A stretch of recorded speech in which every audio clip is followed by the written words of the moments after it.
Jesús encuentra a su madre. Te adoramos, oh Cristo, y te bendecimos que por tu santa cruz redimiste al mundo.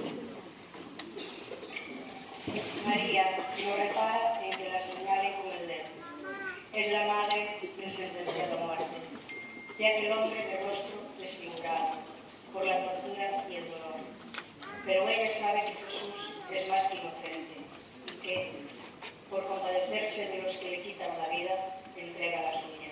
En cualquier caso, ella, Madre de Misericordia, se movería a ofrecer el afligido el consuelo de su cercanía cariñosa.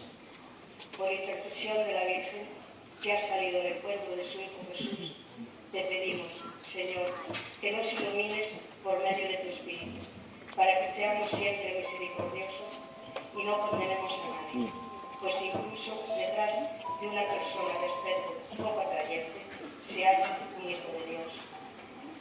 Señor, ten piedad y misericordia de mí y de todos los pecadores. Padre nuestro que estás en el cielo, santificado sea tu nombre. Venga a nosotros tu reino. Hágase tu voluntad en la tierra como en el cielo. Danos hoy nuestro pan de cada día. Perdona nuestras ofensas, como también nosotros perdonamos a los que nos ofenden. No nos dejes caer en la tentación y líbranos del mal. Quinta estación. El Cireneo ayuda a Jesús a llevar la cruz. Te adoramos, oh Cristo, y te bendecimos que por tu santa cruz redimiste al mundo.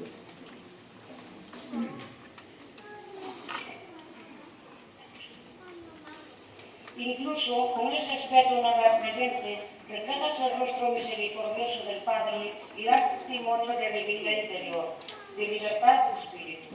Fíjate en Simón, que llegó el travesaño porque le obligaron, y ahí me tienes ahora, hecho un discípulo fiel y con 2 hijos que creen en ti. También nosotros, en algunas ocasiones, compartimos el peso de los demás porque nos obligan las circunstancias. Haz, Señor, que, mientras llevamos su carga, logremos verles como si fueran hermanos, más todavía que te veamos a ti, ya que te has identificado con cada uno de ellos. Señor, ten piedad y misericordia de mí y de todos los pecadores. Padre nuestro que estás en el cielo, santificado